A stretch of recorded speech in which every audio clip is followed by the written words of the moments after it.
অল্প অল্প করে টাকা জমিয়ে সংসারের প্রয়োজনীয় কেনাকাটা করে নিজের ইচ্ছেগুলো পূরণ করতে পারি।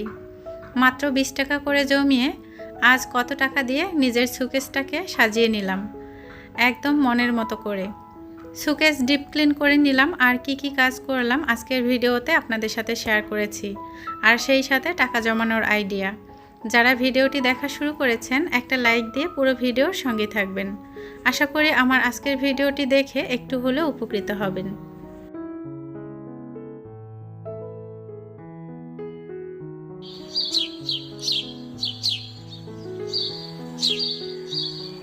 আসসালামু আলাইকুম, আমি আয়েশা সিদ্দিকা। আয়েশা ব্লগ ভেঞ্চার চ্যানেলে আপনাদের আরও একবার স্বাগত জানাই। কাছে দূরে দেশ এবং দেশের বাহিরে যেখান থেকে ভিডিওটি দেখা শুরু করেছেন, আশা করি আল্লাহর রহমতে অনেক বেশি ভালো আছেন, সুস্থ আছেন। আজকে আরেকটি গুরুত্বপূর্ণ ভিডিও আপনাদের সাথে শেয়ার করেছি। আশা করি আমার ভিডিওটি দেখে আপনারা একটু হলেও অনুপ্রাণিত হবেন। সকলের জন্য মন থেকে অনেক ভালোবাসা, অনেক দোয়া রইল। আল্লাহ যেন সকলের পরিবারকে নিয়ে সুস্থ রাখেন, ভালো রাখেন এবং সেই সাথে নেক হায়াত দান করেন, আমিন। একদম শূন্য থেকে সংসার জীবন শুরু করেছি আর অল্প অল্প করে টাকা জমিয়ে আজ সংসারের একটা একটা করে জিনিস করতে পেরেছি। 20 টাকা করে জমানো শুরু করেছি, তারপর কত টাকা জমিয়েছি এবং সেটা দিয়ে আমার সংসারের প্রয়োজনীয় কেনাকাটা করেছি। সেই সাথে সুকেসটাকে ডিপ ক্লিন করে সুন্দর করে গুছিয়ে নিলাম, আজকের ভিডিওতে আপনাদের সাথে শেয়ার করব।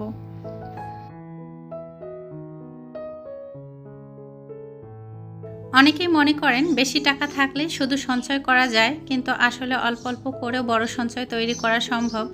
এর আগেও কিন্তু আমার ভিডিওতে শেয়ার করেছিলাম মাত্র 5 টাকা 10 টাকা করে জমানো শুরু করবেন, তারপর কিন্তু দেখবেন যে বছর শেষে আপনি 40,000 টাকা 50,000 টাকার মালিক হয়ে যাবেন। কিভাবে সম্ভব সেটা কিন্তু বুঝিয়ে বলেছিলাম। আর আজকের ভিডিওতে আমি অল্প অল্প করে টাকা জমিয়ে আমার সংসারের প্রয়োজনীয় কেনাকাটা করেছি, সেগুলো সুন্দর করে গুছিয়ে নিব আর সেই সাথে আপনাদের সাথে ভিডিওতে শেয়ার করব।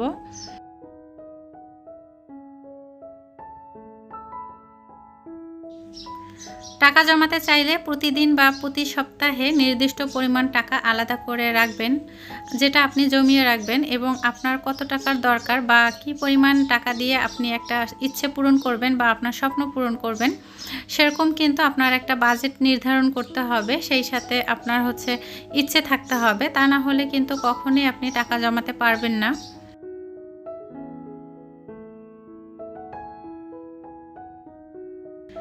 সুকেসের জিনিস কিন্তু ব্যবহার করা হয়, আবার ক্লিন করে রাখা হয়, কিন্তু সুকেসটাকে ডিপ ক্লিন করার মতো সময় বা সুযোগ হয়ে ওঠে না। এই তো কিছুদিন আগে ছেলেমেয়ের এক্সাম শেষ হয়েছে, তারপর বিভিন্ন রকমের ব্যস্ততা, সমস্যা বা অসুস্থতা এসবের কারণে সময় করে উঠতে পারি না। ছেলেমেয়ের স্কুল বন্ধ ছিল, এই সুযোগেই কিন্তু ভাবলাম যে সুকেসটা ডিপ ক্লিন করে নেই।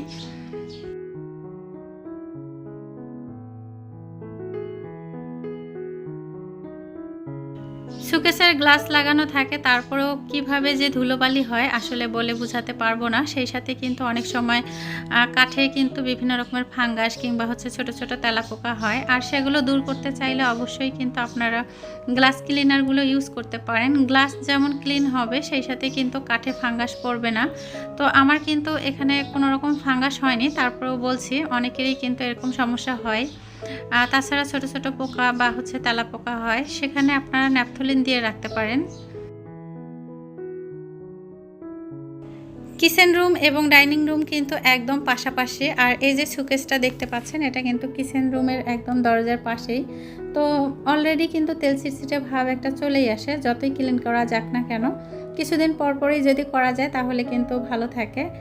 যেহেতু অনেক দিন পর ক্লিন করছি, তো এজন্যই কিন্তু একটু সামান্য পরিমাণে ডিটারজেন্ট পাউডার নিয়েছি, আর সেই সাথে একটু কুসুম গরম পানি নিয়েছি, আর সেটাতে রুমাল ভিজিয়ে ভালোভাবে ক্লিন করে নিয়েছি।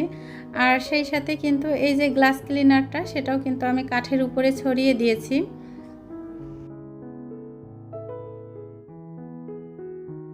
অল্প অল্প করে টাকা জমিয়ে সে টাকা দিয়ে আমি সুকেসের জন্য কিছু কাচের জিনিস কিনে নিয়ে এসেছি। তো ভাবলাম যে সুকেসটা ডিপ ক্লিন করে নিয়ে সেটা সাজিয়ে নিব, আর আমার এই কষ্টের জমানো টাকাটা সেটা দিয়ে যে আমি কেনাকাটা করেছি সেটাও আপনাদেরকে একটু ভিডিওতে দেখিয়ে দিব। ডিপ ক্লিন করে নেওয়া হয়েছে। আমি কাঠের উপরে পেপার দিয়ে দিচ্ছি যাতে করে ধুলোবালি খুব বেশি না হয়। এর আগে কিন্তু ডিপ ক্লিন করেছিলাম, তো পেপার দেওয়া হয়নি। দেখলাম যে অনেকটা ধুলোবালি পড়ে গিয়েছে, তাই ভাবলাম যে এবার পেপার দিয়ে দিব। তো এই জায়গায় যদি রেক্সিন দেওয়া যায় তাহলে আরও ভালো। নেক্সট টাইমে আমি রেক্সিন কিনে নিয়ে এসে তখন কিন্তু আবার রেক্সিন দিয়ে দিব। তো যাই হোক, কী কী কেনাকাটা করেছি সেগুলো আপনাদেরকে একটু দেখিয়ে দিচ্ছি।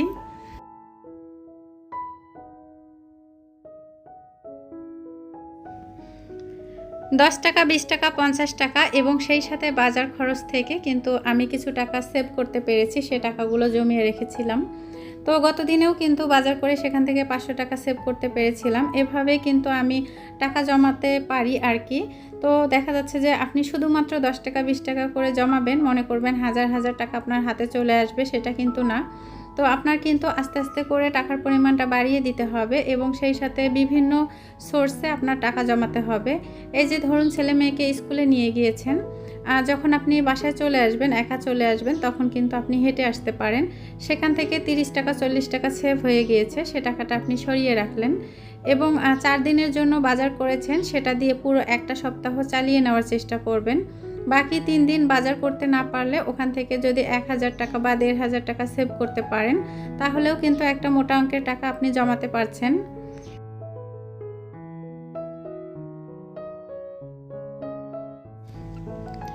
বাজার খরচ থেকে এবং সেই সাথে আপনাদের ভাইয়া যখন বাসায় ফিরেন তো দেখা যাচ্ছে যে বাজার করে নিয়ে আসেন, তখন কিছু খুচরো টাকা থাকে তার কাছে।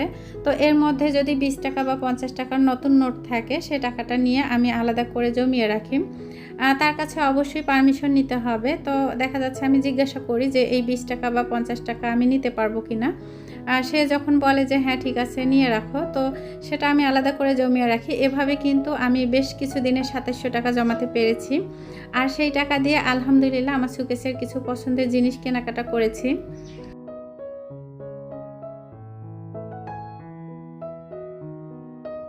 আমি কিভাবে অল্প অল্প করে টাকা জমিয়ে আমার প্রয়োজনীয় সংসারের কেনাকাটাগুলো করতে পারি এবং সেই সাথে আমার সুকেসটাকে আমি সাজিয়ে নিয়েছি আমার জমানো টাকা দিয়ে, আপনাদের সাথে ভিডিওতে শেয়ার করলাম।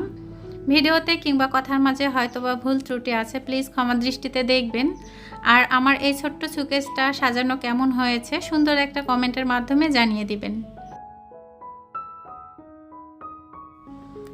অনেক প্রিয় আপুরাই আছেন যারা আমার ভিডিওটি দেখছেন, হয়তোবা তাদের সুন্দর সুকেস আছে এবং সুকেসের যে জিনিসগুলো আছে সেগুলো হয়তোবা অনেক দামি এবং অনেক সুন্দর।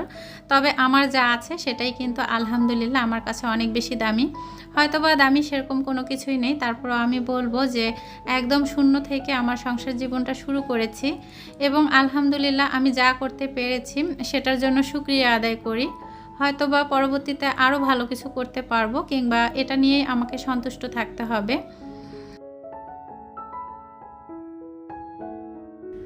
বাজার খরচ থেকে যে টাকাটা সেভ করতে পারবেন সেটা কিন্তু দ্রুত খরচ করার চিন্তা ভাবনা করবেন না।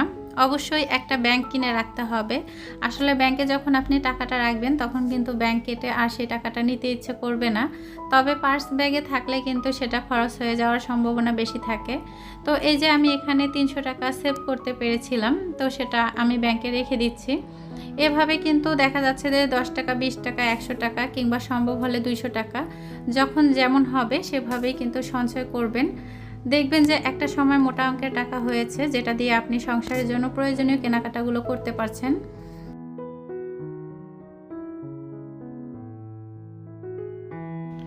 অনেক আপুরাই কিন্তু আমার ভিডিওতে কমেন্ট রেখে গিয়েছিলেন যে আপু আমি অনেক চেষ্টা করেও কোনোভাবে টাকা জমাতে পারছি না। এর আগেও কিন্তু বিথির রান্নাঘর থেকে বিথি আপু এই কমেন্টটা করেছিল।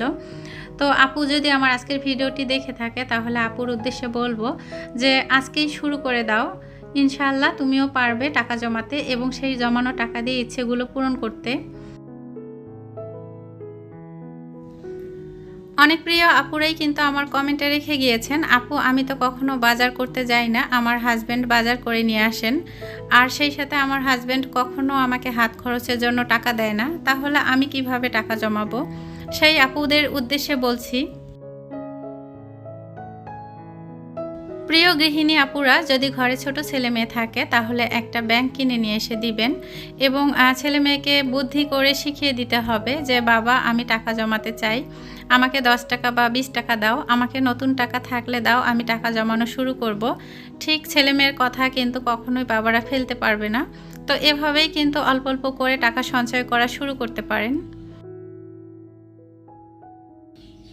ভিডিওতে ভয়েস দিচ্ছিলাম, আশেপাশে অনেক বেশি নয়েজ, আর সেই সাথে ভিডিওতে কিংবা কথার মাঝে ভুল ত্রুটি আছে, প্লিজ ক্ষমা দৃষ্টিতে দেখবেন।